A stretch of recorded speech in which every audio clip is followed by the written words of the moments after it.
Hey, good morning, good evening, good afternoon. What's up? What's up? What is up, Todd? It's Not your much. daily Scrum with professional Scrum trainers Ryan Ripley and Todd Miller, coming at you with another question from one of our students. And so one of our students sent in a really good question. It's one of those that it's very direct, Todd, for sure. It's how do I pass the PSM I? So the Professional Scrum Master Level 1 certification assessment from scrum.org. It's one of the most popular certs on the planet. From a Scrum perspective, it's a pretty tricky test. Let's talk about this thing, right? I like how you said one of our students asked us this, because I think every single student asks us this.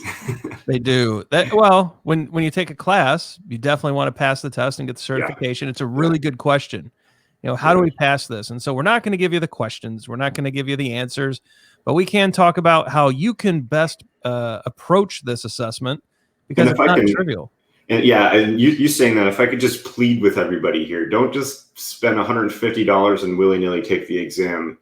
Make sure you prep for it. The Scrum.org exams are difficult, and they're difficult for a reason, right? It keeps them really authentic, and you should feel very satisfied when you pass the Scrum.org exam. So please, we have some good hints in here. Study. Please study. Yeah. Oh, could not agree more, right? Take it seriously. I think from our classes, Todd, what's our passing percentage of students? It depends on the class. For the PSM I, though, we're right around that 80% mark, aren't we? I think we're higher than that. For the PSM I, I think we're somewhere near 87% pass rate. 87% pass rate. So that still means there's a number of people who approach it and need a retake. So definitely take it seriously. 80 multiple choice questions, right? So there's no fill in the blank. There's no essay on this one. It's 80 multiple choice. So that's true, false, multiple select, 60-minute time box. So that's a pressure cooker, right? You got to go fast. 85% to pass. So I think that means you can miss 12.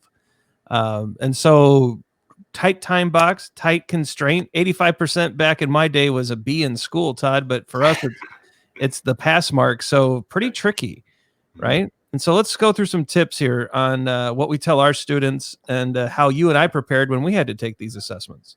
Many times, yeah.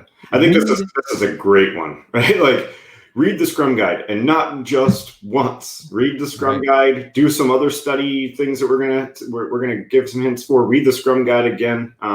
It's only 13 pages since the 2020 release, right, Ryan? But there's a lot of information in it. Yeah, definitely read the Scrum Guide. When I was preparing for this, I would take different highlighters and different... Well, let me explain that. So think values, principles, and empiricism. That's tip number 2. So when I'm reading the Scrum Guide, I'm going to take a certain color of highlighter, and anything related to values, principles, and empiricism, I'm going to make one color. And I really want to bring those forward, because the Scrum values, the principles of Scrum, and then also empiricism, they influence everything we do. It's behavioral, it's practical, it's pragmatic, it's framework related. And so these values, principles, and empiricism, I mean, these rule all of the questions. Yeah, 100%. We also want you to think about role accountabilities. What does each role, and actually what is each accountability in Scrum? What are they? Scrum Master, Product Owner, Developer. And there is very specific accountabilities for the roles, right? Very, very briefly, Product Owner, maximizer of value, right? Scrum Master, the Scrum Framework, and Developer, getting to done, right? Doing the work. And think very, very clearly in those 3 different accountabilities and who might do and be responsible for what. I also think self-management is for the win, right? There will never be a question on a Scrum.org assessment that encourages you to take away the Scrum team's ability to decide how best to do their work or to remove their agency. It's just never going to happen. We believe in self-managing teams. We believe that the teams know best how to do their work, that they select the work, that they decide even quality of the work. And so we're not going to take away agency or decision from teams. And so really keep an eye on that. Watch out for questions that try to get you to take away a Scrum team's ability to manage themselves. I think ultimately, though, the open assessment is pretty awesome too. Yeah, and so there's a Scrum Open assessment. There's also open assessments for the particular areas and accountabilities. Like we have the product owner open assessment, the developer open assessment. I think there's a leadership open assessment. Yep. Specifically for the PSM I, I don't think it's a bad idea for you to go and just dabble around in those other exams just to see what the thought process is there.